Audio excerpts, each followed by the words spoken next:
Bismillahirrahmanirrahim. Assalamualaikum warahmatullahi wabarakatuh. Alhamdulillahi ala ihsanihi wa syukru lahu ala taufiqihi wa amtinanihi.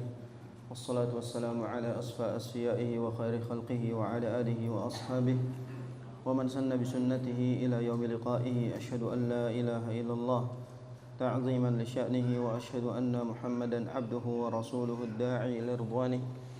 Allahumma salli ala nabiyyina Muhammad wa ala ali Muhammad. Allahumma inna nas'aluka ilman nafi'a wa rizqan tayyiba wa amalan mutaqabbala. Allahumma la ilma lana illa ma 'allamtana fa'allimna ma yanfa'una wa zidna ilma warzuqna fahma. Allahumma faqihna fid din wa 'allimna ta'wil. Rabbi shrah li sadri wa yassir li amri wahlul 'uqdatan min lisani yafqahu qawli. Alhamdulillah, segala puji bagi Allah Subhanahu wa ta'ala yang masih amat baik kepada kita, yang masih selalu ingat kepada kita tatkala mungkin kita sedang melupakan Allah Subhanahu wa ta'ala. Allah masih amat baik kepada kita tatkala mungkin kita sedang lalai-lalainya, sedang bermaksiat kepada Allah Subhanahu wa ta'ala. Allah Subhanahu wa ta'ala masih memberikan kita kesempatan saat kita justru menyia-nyiakan setiap waktu yang Allah Subhanahu wa ta'ala berikan. Semoga lalainya kita, maksiat yang kita lakukan itu tidak mendatangkan murka dan azabnya Allah Subhanahu wa ta'ala. Dan semoga segala dosa yang dilakukan sempat kita istighfari sebelum pada akhirnya kita berjumpa dengan Allah Subhanahu wa ta'ala. Semoga Allah ampuni segala dosa dan Allah terima seluruh amal. Amin ya rabbal alamin. Salat dan salam terlimpah curahkan kepada Nabi kita yang mulia, Nabi Muhammad sallallahu alaihi wasallam. Wahai umat Muhammad, jangan menjadi umat palsu yang aku cinta kepada Nabi Muhammad sallallahu alaihi wasallam, namun lisan ini berat mengucapkan salawat kepada beliau. Jangan menjadi umat palsu tatkala Nabi kita sallallahu alaihi wasallam meminta kita taat, memenuhi panggilan, menjalankan sunnahnya, namun kita berpura-pura. Kita malu mengamalkan sunnah, kita malu menjalankan apa yang disyariatkan oleh Nabi kita sallallahu alaihi wasallam. Maka jangan berharap banyak menjadi umat yang tidak membuktikan cinta dengan bukti taat atas segala perintah yang diajarkan dan diperintahkan oleh Nabi kita sallallahu alaihi wasallam. Karena hakikat dari mencintai Nabi adalah menjalankan dan menghidupkan sunnah beliau sallallahu alaihi wasallam. Hakikat cinta adalah ittiba'. Haqiqatul mahabbah al-mutaba'ah. Hakikatnya cinta adalah mutaba'ah, mengikuti sunnah beliau sallallahu alaihi wasallam. Jadi jangan bilang cinta kalau kita tidak menghidupkan sunnah beliau dalam keseharian kita. Dan jangan mengaku cinta kalau kita tidak mentaati firman Allah Subhanahu wa taala, "Wa ma ataakumur rasulu fakhudhuhu wa ma nahakum anhu fantahu." Apa-apa yang dibawa oleh Rasul amalkan, dan apa-apa yang diperintahkan untuk meninggalkannya, dilarang olehnya, tinggalkan. Ini hakikat cinta kita kepada beliau sallallahu alaihi wasallam. Bahkan Allah sendiri yang memerintahkan kita mentaati Rasul sallallahu alaihi wasallam. Ketika Allah Subhanahu wa taala menggambarkan tentang bagaimana seharusnya seorang hamba yang ngaku cinta kepada Allah itu seharusnya membuktikan cintanya dengan mentaati Rasulnya sallallahu alaihi wasallam. Allah berfirman, "Qul in kuntum tuhibbunallaha fattabi'uni yuhibbukumullahu wa yaghfir lakum dzunubakum wallahu ghafurur rahim." Allah Subhanahu wa taala berfirman, katakanlah wahai Muhammad, kalau kalian mencintai Allah, fattabi'uni, ikuti aku, yaitu ikuti Nabi Muhammad sallallahu alaihi wasallam. Yuhibbukumullah, maka Allah akan cinta kepada kalian, wa yaghfir lakum dzunubakum, dan Allah akan mengampuni dosa-dosa kalian. Wallahu ghafurur rahim. Allah adalah yang Maha Pengampun lagi Maha Penyayang. Ini bukti bahwasanya Allah sendiri memerintahkan kita untuk mentaati, mengikuti sunnah Nabi sallallahu alaihi wasallam. Sekali lagi, jangan ngaku umat Nabi, jangan mengaku cinta kepada Nabi kalau kita tidak berusaha menghidupkan sunnah-sunnah itu di dalam hari-hari kita. Kadang-kala kita ini umat palsu ya. Bilangnya umat Nabi Muhammad, tapi ketika Nabi menyampaikan syariatnya, kita harus mengamalkan begini, kita malu menjalankannya. Kita malu mengamalkannya. Dan kita nggak berani karena kita minoritas menjalankan sunnah. Padahal kita mengaku umat beliau, berharap nanti dapat syafaat. Mana bukti cintanya? Apa kata Imam Syafi'i rahimahullahu taala, "Lau kana hubbuka shadiqan la ata'tahu, innal muhibba liman yuhibbu muti'u." Kalaulah cinta kalian itu benar, kalaulah cinta kalian itu sungguh maka pasti kalian akan mentaatinya. Sesungguhnya orang yang mencintai kepada yang dicintainya akan selalu taat. Kalau kita ngaku cinta, pasti kita taat atas perintah Nabi kita sallallahu alaihi wasallam. Semoga Allah berikan kita taufik untuk mengamalkan sunnah beliau dan agar memperjumpakan kita kelak di surganya Allah Subhanahu wa taala. Amin ya rabbal alamin. Para jamaah, semoga Allah Subhanahu wa taala muliakan. Alhamdulillah pada kesempatan kali ini kita dipertemukan kembali di majelis ini, di majelis yang semoga Allah berkahi, di majelis yang semoga Allah Subhanahu wa taala berikan kita rahmatnya, dan di majelis yang mudah-mudahan Allah jadikan kita hamba-hamba terpilih yang selalu disebut-sebut olehnya. Sebagaimana kata Nabi kita sallallahu alaihi wasallam, "Majtama'a qaumun fi baitin min buyutillah yatluna kitaballah wa yatadarasunahu bainahum illa nazalat alaihimus sakinah wa ghasyiyatuhumur rahmah wa haffathumul malaikah wa dzakarahumullahu fi man inda." Kata Nabi SAW, tidaklah berkumpul suatu kaum di salah satu rumah Allah Subhanahu wa taala yang mana di dalamnya dia membaca Al-Qur'an, dibacakan ayat dan dipelajari ayat-ayat, illa kecuali akan turun kepada mereka 4 perkara. Illa nazalat alaihimus sakinah, akan diturunkan kepada mereka ketenangan. Subhanallah, Ustadz baru muqaddimah, antum sudah wafat duluan. Ini saking tenangnya majelis ilmu itu. Ustadz baru muqaddimah, antum udah gini aja. Nah, itu saking tenangnya majelis ilmu, subhanallah. Illa nazalat alaihimus sakinah, akan turun sakinah. Ini kadang-kadang kita baru 5 menit di majelis ilmu langsung ngantuk. Itu nyaman, tenang itu. Itu saking nyaman dan tenangnya majelis ilmu. Karena Allah Subhanahu wa taala turunkan sakinah di situ. Wa ghasyiyatuhumur rahmah, dan Allah turunkan rahmat. Rahmat itu kasih sayangnya. Wa haffathumul malaikah, dan Allah akan suruh para malaikat melindungi kita.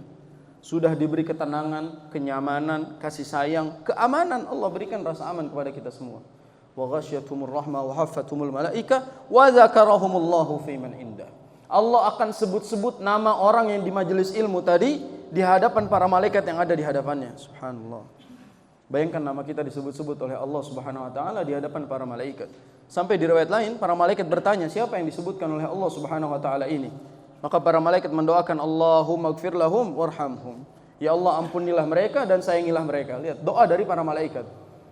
Bagaimana kita divalidasi langsung oleh Allah Subhanahu wa taala, kita menjadi hamba-hamba yang dipilih oleh Allah Subhanahu wa taala.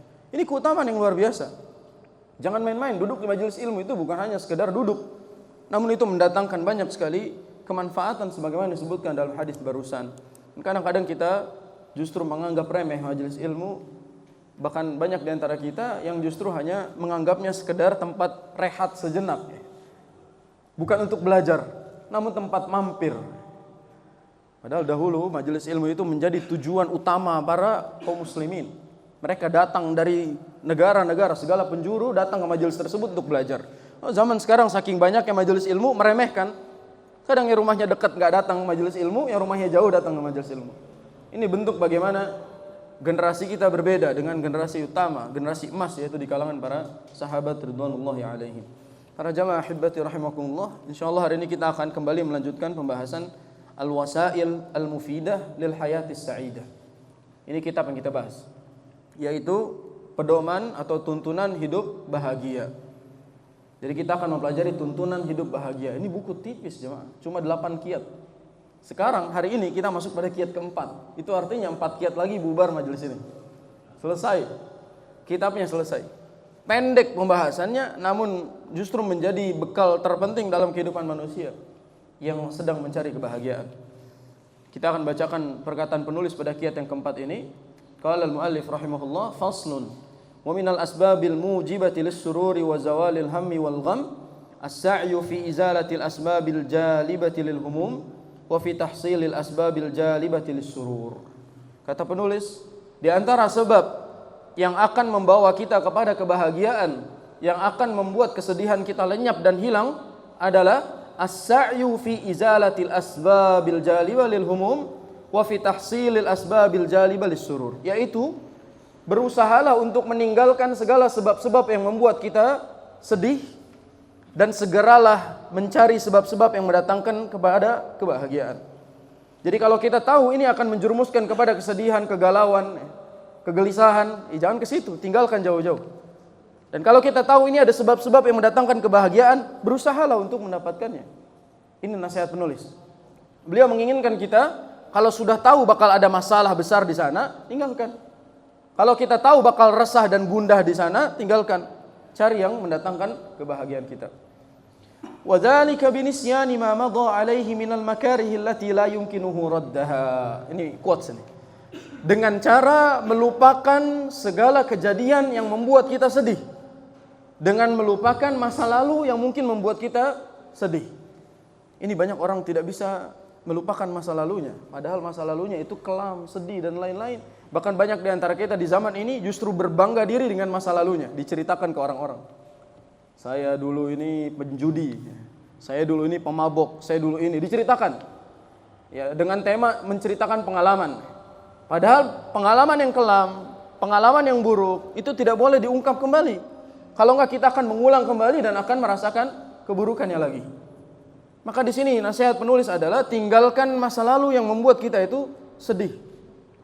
Wa ma'rifatuhu anna ishtighala fikrihi fiha min babil abathi wal mahal. Kata beliau, mengingat-ingat masa lalu itu merupakan perbuatan yang enggak ada artinya. Tidak ada maknanya. Wa anna dzalika humkun wa junun. Memikirkan apa-apa yang sudah lewat itu akan membuat kita stres dan gila. Sekarang contoh misalnya gini, kita waktu itu pernah dapat proyek, qadarullah proyeknya gagal. Kita nggak jadi dapat proyek tersebut, gagal qadarullah. Kita sedih saat itu. Tapi itu semua sudah berlalu, kita sudah lewat masa itu. Diingat-ingat lagi, maka akan membuat kita semakin pesimis. Saat kita memulai langkah yang baru, jangan ingat kejadian gagal kita yang lama. Ini nasihat para ulama. Jadi saat kita ingin memulai langkah yang baru, jangan ingat langkah gagal di masa lalu. Sebab dengan mengingat langkah gagal di masa lalu akan membuat kita juga takut gagal di masa yang akan datang. Semua orang punya kesempatan untuk mendapatkan itu. Semua orang punya kesempatan untuk mendapatkan keberhasilan. Maka jangan membuat masa lalu kita membuat kita jadi stres dan gila hanya gara-gara kita tidak bisa move on kepada masa lalu. Fayujahidu qalbahu 'anit tafakkuri fiha wa kadzalika yujahidu qalbahu an qalaqihi lima yastaqbiluhu. Ini Masya Allahnya manusia itu sedih dengan dua hal. Kita itu kadang-kadang sedih dengan dua hal. Stres gara-gara dua hal. Gara-gara masa lalu dan gara-gara masa depan. Kita pusing mikirin masa lalu, kita pernah gagal begini dan begitu. Sama pusing mikirin masa depan nanti mau jadi apa dan bagaimana. Orang-orang Islam, hamba Allah Subhanahu wa taala yang beriman, itu tidak akan pusing mikirin masa yang akan datang. Yang akan dia pikirin itu dan yang akan dia persiapkan itu besok. Bukan masa yang akan datang. Besok, hari esok. Di waktu yang paling dekat darinya itu yang dia persiapkan. Makanya ketika Allah berfirman, ya ayyuhalladzina amanu ittaqullaha wal tanzur nafsum ma qaddamat lighad. Wattaqullah. Allah Subhanahu wa taala berfirman, wahai orang-orang yang beriman, bertakwalah kepada Allah dan lihatlah, persiapkanlah hari yang akan datang esok. Walaupun para ulama menyebut lighad di situ adalah akhirat. Persiapkan akhirat. Karena besok itu sebenarnya akhirat kita. Belum tentu besok itu adalah hari kita. Maka persiapkan esok kita dari sekarang. Dan itu perintah dari Allah Subhanahu wa ta'ala. Lalu penulis mengatakan apa? Mimma yatawahhamuhu min faqrin aw khawfin aw ghairihima minal makarihi allati yatakhayyaluha fi mustaqbali hayati. Faya'lamu anna al-umura al-mustaqbalah majhul. Ma yaqa'u fiha min khairin wa syarrin wa amalin wa alam. Wa annaha biyadil azizil hakim. Kata beliau, buat apa kita sibuk memikirkan masa yang akan datang padahal itu berada pada ketetapan Allah Subhanahu wa taala. Dan kita tidak tahu apa yang akan terjadi, apa yang Allah putuskan, apa yang telah Allah takdirkan. Jangan bikin pusing. Apalagi kita bapak-bapak ini, apalagi kita sebagai lelaki, kadang-kadang kita pusing mikirin keluarga.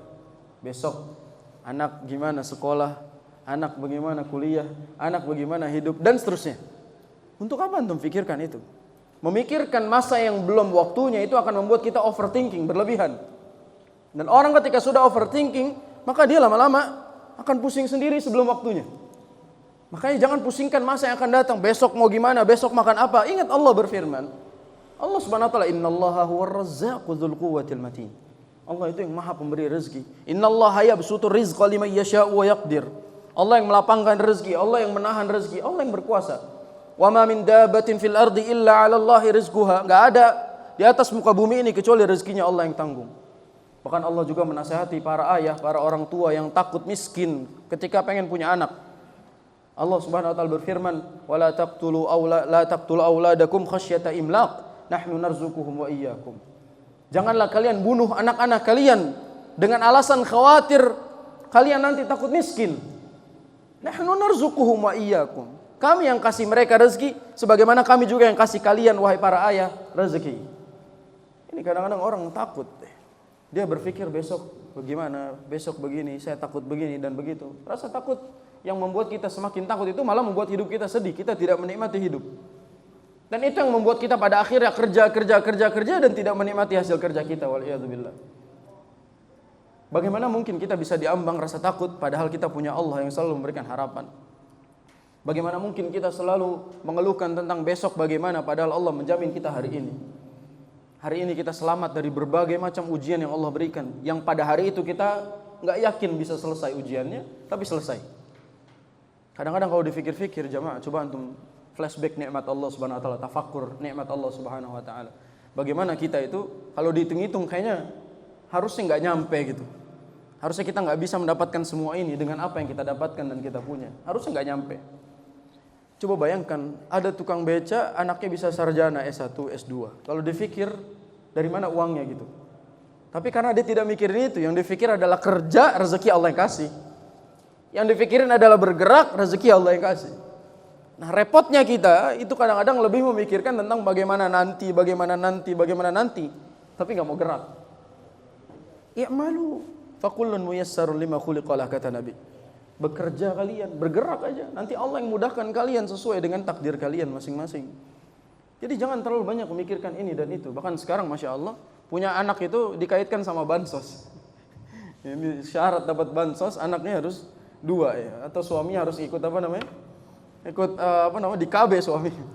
Astagfirullah. Maksudnya kalau orang memikirkan bagaimana dampak sosial dengan pola pikirnya, nggak sampai. Kita tahu bahwasanya Allah yang menjamin itu. Kelahiran dan kematian itu haknya Allah Subhanahu wa taala.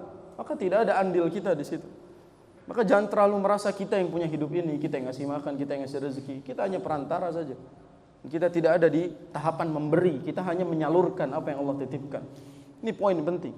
Laisa biyadil ibadi minha syai'un illa as-sa'i fi tahsili khairatiha wa daf'i madarratiha. Kata penulis, manusia itu tugasnya bukan ngasih, cuma berusaha dan mengantarkan apa yang Allah titipkan. Ini yang beliau ingin sampaikan kepada kita. Enggak ada di tangan kita itu semua. Wa ya'lamul 'abdu annahu idza sarafa fikrahu an qalaqihi min ajli mustaqbali amrihi wattakala 'ala rabbih fi islahihi watma'anna ilaihi fi dhalik. Idza fa'ala dhalika itma'anna qalbuhu wa salahat ahwaluhu wa zala anhu hammuhu wa qalaquhu. Kata penulis, kalau seorang hamba itu mentawakkalkan segala urusannya kepada pemiliknya, dia sandarkan kepada pemiliknya, itu Allah Subhanahu wa taala, dia tidak ngambil pusing masa depannya padahal dia tahu itu semua di tangan Allah, pemilik masa depan, maka akan hilang gelisah dalam hidupnya. Akan hilang sedih dalam hidupnya. Dia nggak akan susah mikirin hidupnya. Dia tahu siapa yang tanggung. Antum pikir enak yang ngomong kayak gitu Allah yang tanggung, tapi kan yang kerja kita itu sombong.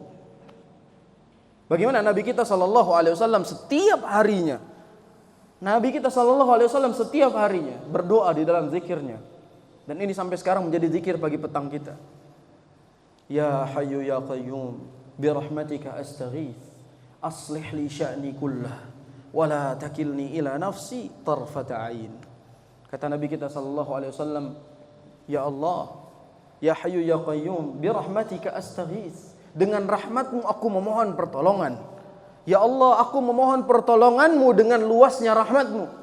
Aslih li sya'ni kullah, perbaiki seluruh urusanku, perbaiki semua urusanku. Lihat Nabi kita sallallahu alaihi wasallam, Nabi enggak sombong. Nabi enggak bilang bahwa ya Allah ini urusanku, ini urusan yang takdirmu, enggak.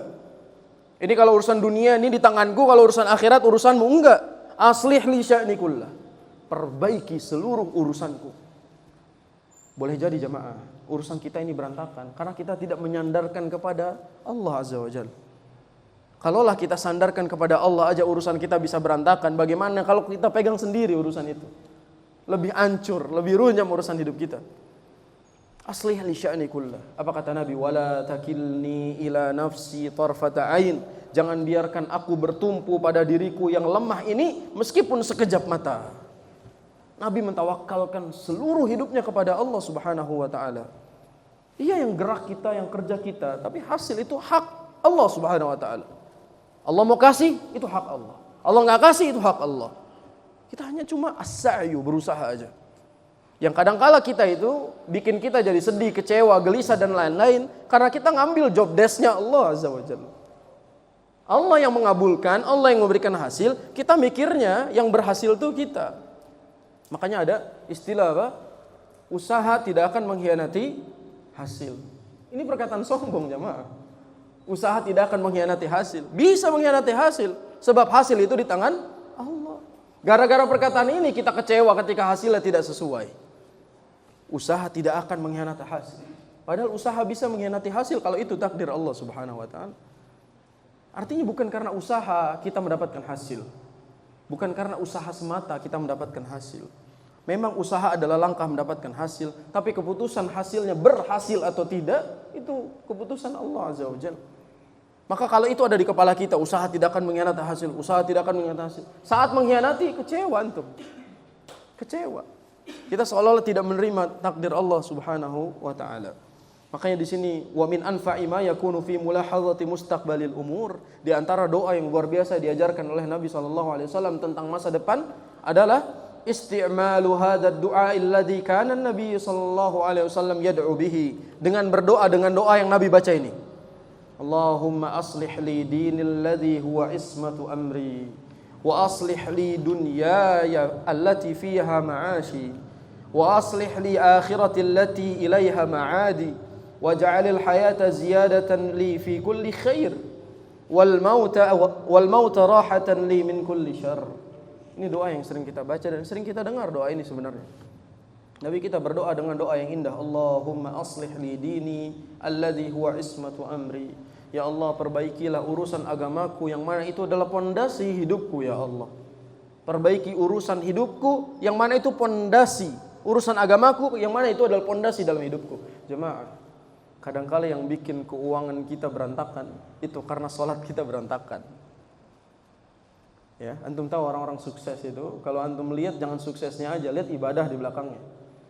Bagaimana dia bangun pagi, sholat subuh, ba'da subuh dia langsung aktivitas, dia mencari keberkahan dan rezeki Allah dari ba'da subuh. Beda dengan kita mungkin yang ba'da subuh lanjut tarik selimut, ya, lanjut tarik selimut, tidur lagi, bangun zuhur dan seterusnya. Beda pola hidupnya. Memang terkadang kesuksesan seseorang itu tergantung bagaimana pola hidup dia. Dan pola hidup tergantung pola ibadah. Lihat, pola hidup kita bergantung pada pola ibadah kita.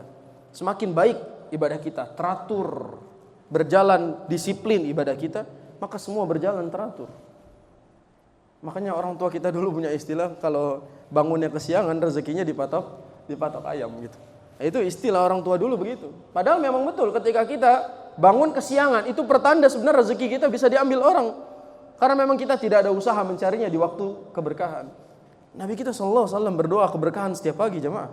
Allahumma barik li ummati fi bukuriha. Ya Allah, berkahilah umatku di waktu paginya. Beda pola hidupnya. Ada seorang pengusaha anak kenal, Masya Allah beliau sukses. Tapi anak tahu bagaimana pola hidup beliau yang memang sehat dan taat dalam beribadah. Beliau bangun pasti sebelum subuh. Sudah mandi, sudah bersih segala macam, lalu berangkat ke masjid, sholat berjamaah di masjid subuhnya. Ba'da subuh dia baca zikir, baca Quran sambil ngopi. Begitu kegiatannya. Setelah itu dia ngurusin kerjaan sampai jam 8. Jam 8 dia olahraga. Setelah itu dia kerja, lanjutin aktivitasnya, sholat tetap di masjid, berjalan dengan begitu teratur. Bahkan dia punya jadwal untuk datang ke kajian. Dia punya waktu untuk nonton kajian kalau nggak datang ke kajian. Jadi kalau dia nggak bisa datang ke kajian, dia tonton kajian di YouTube di rumahnya. Lihat bagaimana pola hidupnya. Dan kalau kita tahu, oh kenapa orang ini bisa sukses? Karena pola ibadahnya luar biasa. Maka jangan sampai nyalahin tentang urusan hidup yang berantakan kalau sholatnya masih berantakan. Maka itu doa dari Nabi, Allahumma aslih li dini alladzi huwa ismatu amri. Ya Allah, perbaiki urusan agamaku yang mana itu adalah pondasi hidupku. Wa aslih li dunyaya allati fiha ma'ashi. Ya Allah, perbaiki urusan duniaku yang mana dunia itu tempat aku tinggal ya Allah. Siapa yang bilang Islam itu hanya mikirin akhirat dan membiarkan dunia berjalan begitu saja? Enggak. Nabi kita meminta doa, Allahumma aslih li dunyaya. Ya Allah, perbaiki urusan duniaku yang mana dunia itu menjadi tempat aku mencari kehidupan. tempat aku bekerja, tempat aku mencari uang, tempat aku hidup, maka perbaiki urusan duniaku. Wa aslih li akhirati allati ilaiha ma'adi, dan perbaiki urusan akhiratku, perbaiki akhiratku karena itu tempat aku kembali. Dunia tempat kita kerja, tempat kita hidup, berjuang dan seterusnya, perbaiki ya Allah. Dan akhirat tempat kita kembali, perbaikilah urusanku. Waj'alil hayata ziyadatan li fi kulli khair, dan jadikanlah hidup itu sebagai sarana menambah kebaikan ya Allah. Jangan sampai usia bertambah, dosa terus bertambah. Jangan sampai usia bertambah, ibadah justru semakin berkurang. Jangan sampai kita berusaha hidup diminta panjang umur padahal sebenarnya ibadah kita segitu-gitu aja. Kita minta kepada Allah semoga hidup ini menjadi tambahan kebaikan. Wal mauta rahatan li min kulli syarr, dan mati itu menjadi istirahat dari segala keburukan. Ini berarti doa dari Nabi kita sallallahu alaihi wasallam, menjadikan hidup dan mati kembali kepada Allah Subhanahu wa taala segala kebaikannya. Kalau kita belum pernah minta doa ini lalu marah-marah atas keputusan Allah dalam urusan dunia kita, sadar kita belum minta itu. Nabi kita sudah minta. Nabi kita sudah berdoa kepada Allah Subhanahu wa taala. Wa kadzalika qauluhu, begitu juga doa yang diajarkan Nabi. Lihat kajian ini isinya doa dari Nabi sallallahu alaihi wasallam. Kita diajarkan doa-doa dari Nabi kita sallallahu alaihi wasallam. Ada doa dari Nabi, Allahumma rahmataka arju. Ya Allah, aku berharap rahmatmu. Fala takilni ila nafsi tarfata ain, dan jangan biarkan aku bertumpu pada diriku yang lemah ini meski sekejap mata. Wa aslih li sya'ni kullah la ilaha illa anta, dan perbaiki seluruh urusanku, la ilaha illa anta, sungguh engkau tidak ada Tuhan yang berhak diibadahi selain engkau. Lihat doa dari Nabi sallallahu alaihi wasallam. Ini ana titip pesan jemaah. Sesibuk apapun kita, jangan tinggalkan dua perkara. Pertama, Al-Qur'an. Sesibuk apapun, luangkan waktu baca Al-Quran. Sebanyak apapun atau sedikit apapun baca Quran. Sebutlah sehari kita cuma bisa mampu baca setengah halaman deh. Yang penting rutin. Yang kedua, jangan tinggalkan zikir pagi dan petang. Baca zikir pagi ba'da subuh, dan baca zikir petang ba'da asar, atau paling telat sebelum tidur. Hari ini kita belum baca zikir petang karena sore tadi sibuk di jalan, pulang kerja dan seterusnya. Nanti begitu sampai rumah baca zikir petang. Sebelum tidur kita baca zikir tersebut. Dengan dua ini, yang pertama tadi baca Al-Quran, yang kedua tadi zikir, itu benteng diri kita dan bagian dari solusi memperbaiki urusan hidup kita. Ustaz, kenapa sholat nggak disebut? Apa perlu saya sebut? Itu kan kewajiban. Saya nggak perlu ingetin lagi, itu kewajiban. Ini di luar dari itu. Kewajiban nggak perlu diingetin lagi. Sholat 5 waktu, nggak usah disuruh. Sebagaimana kita nggak usah disuruh makan kan gitu. Sholat lebih penting daripada makan. Makan aja nggak mau disuruh, masa sholat disuruh. Maka dua tadi, baca Al-Quran dan juga zikir pagi petang. Gak hafal zikir pagi petang, di handphone ada jemaah. Ada PDF-nya, ada aplikasinya. Cari apa antum? Semua ada sekarang, mudah. PDF-nya ada, aplikasinya ada. Antum mau ngapain? Ya, semuanya Allah sudah berikan kemudahan. Gak hafal, tinggal baca. Ya, bahkan males, setel deh. Setel aja diputerin tuh. Malas banget kita misalnya setel. Maka sehari kita harus luangkan kesempatan untuk baca Al-Quran dan untuk baca zikir. Yang hari ini belum baca Al-Quran, pastikan sebelum tidur baca. Karena takut hari ini hari terakhir kita. Begitu kita tidur tidak bangun lagi, dan kapan terakhir kita baca Al-Quran nanti akan ditanya oleh Allah Subhanahu wa taala. Sedangkan nanti di akhirat derajat kita tergantung ayat terakhir yang kita baca. Apa kata Nabi SAW? Iqra wartaqi fa inna manzilataka inda akhir ayatin taqra'aha. Karena nanti derajat kamu itu bergantung pada ayat terakhir yang kamu baca. Sekarang kalau kita udah lama nggak baca Al-Quran, kita di mana nanti di akhirat? Udah di dunia susah hidupnya, di akhirat juga susah. Minimal kalau dunia susah, akhirat jangan susah. Kita harus dari sekarang investasinya. Kita nggak punya saham, kita nggak punya investasi di dunia, di sana. Kita cicil. Kita punya rumah di surga, nyicilnya di dunia. Kita punya tempat tinggal di surga, nyicilnya di dunia. Cicil dari sekarang. Biarin kita nggak punya rumah di dunia, yang penting kita nyicil buat rumah di surga, nggak apa-apa. Punya di dunia, alhamdulillah, itu nikmat karunia dari Allah Subhanahu Wa Taala. Punya di surga itu baru kelebihannya.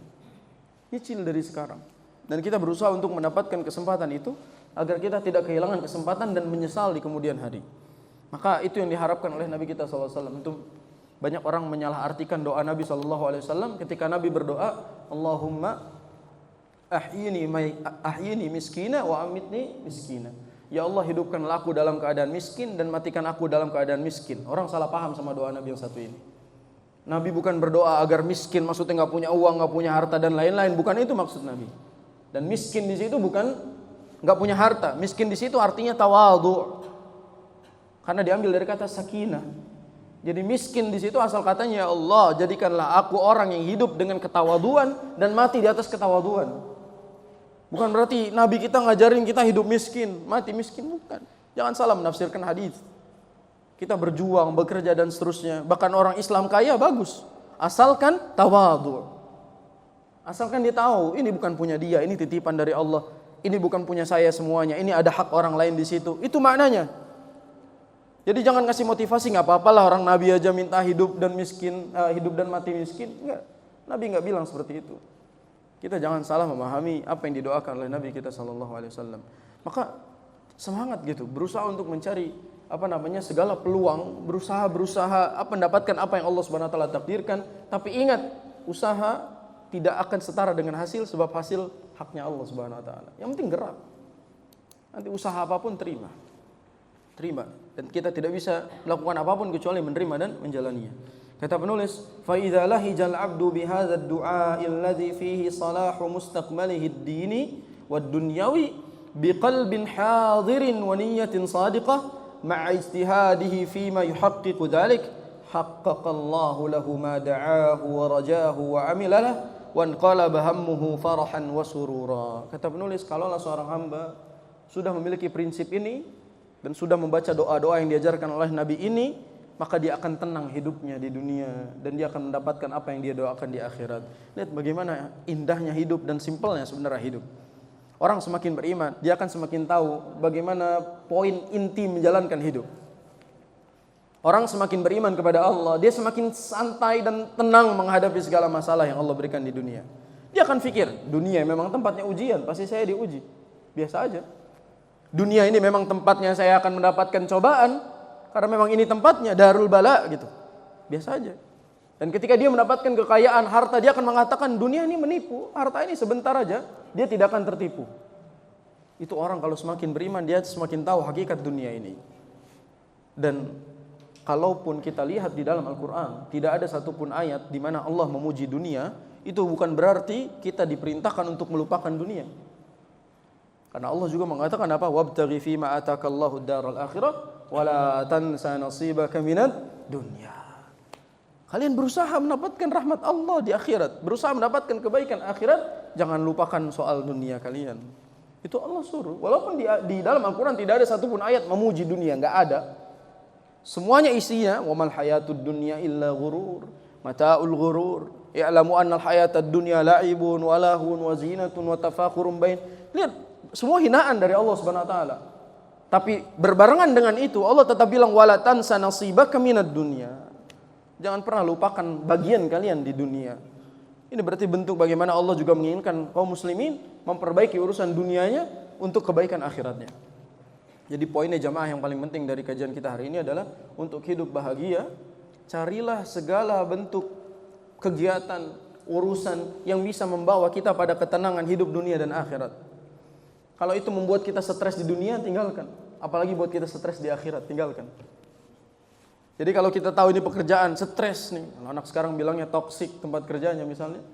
Ini tempat kerjanya memang udah bosnya, kalau kita sholat nggak boleh, nggak diizinin misalnya. Ya, udah kita sulit untuk menjalankan syariat di kantor ini misalnya seperti itu. Dikekang, stres di rumah juga malah nggak bisa istirahat gara-gara mikirin kerjaan. Cari yang lain, Allah kasih yang lain insya Allah. Selagi sebabnya jelas. Memang ini yang bermasalah adalah tempat kerjanya, bukan kitanya. Kadang-kadang beberapa orang bukan tempat kerjanya yang masalah, dianya yang gak sabaran.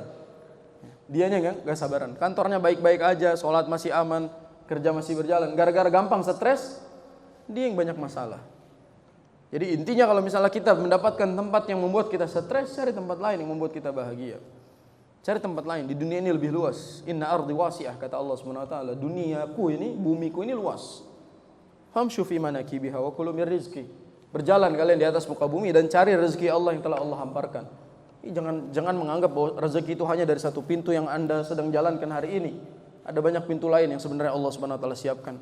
Ini kaidah yang sama sebagaimana disebutkan oleh Nabi kita sallallahu alaihi wasallam bahwa barang siapa meninggalkan sesuatu karena Allah, Allah akan ganti dia. Ini rumus hidup. Jadi kalau ada tempat di mana kita tinggalkan karena Allah Subhanahu wa taala, Allah ganti dengan yang lebih baik. Karena poin besarnya adalah wa may yatawakkal 'alallahi fahuwa hasbuh. Barang siapa bertawakal kepada Allah, maka cukup bagi dia. Udah cukup gitu. Jadi orang kalau sudah tawakal kepada Allah itu udah cukup. Jadi tidak ada satupun kisah para nabi sebelum kita kecuali mereka pernah mengaplikasikan nilai tawakal kepada Allah Subhanahu wa taala. Seluruh nabi itu selalu mengedepankan tawakal dari usahanya yang tidak seberapa. Contoh, Nabi Musa alaihissalam dengan Bani Israel. Bagaimana Musa dengan Bani Israel tatkala dikejar oleh Fir'aun dan bala tentaranya yang begitu banyak dan dengan senjatanya yang begitu kuat. Mereka hanya bisa lari, dan ketika di depan lautan apa yang bisa mereka lakukan kecuali tawakal? Apakah ada usaha manusiawi yang logis yang bisa dilakukan oleh Musa saat itu? Depan laut, belakang musuh. Maju mundur mati itu. Maju mati, mundur mati. Kalau dia mikirin usaha secara logis, kalau dia pikirkan strategi yang logis, nggak ada jalan. Tapi karena ternyata usahanya adalah tawakal kepada Allah, Allah yang kasih jalan. Dan Allah cuma suruh, pukul lautan itu dengan tongkatmu. Usaha apa kabur dari musuh dengan mukul tongkat ke laut? Apa korelasinya? Berarti apa? Terkadang usaha yang Allah SWT berikan kepada kita sebenarnya tidak sejalan dengan hasilnya. Tapi memang itu sudah menjadi perintah Allah Subhanahu wa taala. Selama kita serahkan semua urusan kepada Allah, dengan usaha yang kecil, Allah berikan jalan keluar yang begitu luas. Dibelah lautan. Ini jangan antum kira Musa tahu bakal terbelah lautan itu. Nabi Musa hanya menjalankan perintah Allah saja. Ketuk itu tongkatmu ke lautan, itu aja, beliau taat aja gitu. Soal nanti efek dampaknya seperti apa, beliau nggak tahu. Begitu terbelah dan beliau dengan Bani Israel selamat. Itu solusi dari usaha yang kecil. Apakah hasil setara dengan usahanya? Apakah hasil yang didapatkan oleh Musa dan Bani Israel setara dengan usahanya? Enggak, jemaah. Tapi karena dia tawakal kepada Allah Subhanahu wa taala, maka hasil membuat usahanya berhasil. Ini poin yang mungkin harus diperbaiki dalam mindset hidup kita. Bahwa terkadang bukan usaha yang besar atau kecil yang membuat kita berhasil. Tapi selama usaha itu diridhoi oleh Allah Subhanahu wa taala dan kita tawakalkan segala urusan, pasti akan berhasil. Sekecil apapun usahanya. Sekecil apapun urusannya. Makanya ayat tentang tawakal, wa may yatawakkal 'alallahi fahuwa hasbuh itu diikuti dengan ayat pengaplikasian takwa, wa may yattaqillaha yaj'al lahu makhraja dan seterusnya. Itu bukti bahwasanya Allah Subhanahu wa taala menginginkan kita itu hidup dengan optimis. Berpikir bahwa segala usaha itu pasti berefek baik dan bisa mendatangkan kebaikan buat kita. Asal jangan suudzon aja kepada Allah. Ini wahai para hamba Allah yang kadang suudzon kepada Allah Subhanahu wa taala. Kita enggak terasa kadang suudzon kepada Allah gitu. Negative thinking kepada Allah.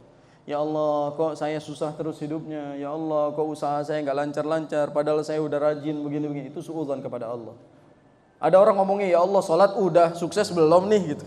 Ya Allah ya Rabb. Ini kita suudzon kepada Allah Subhanahu wa taala.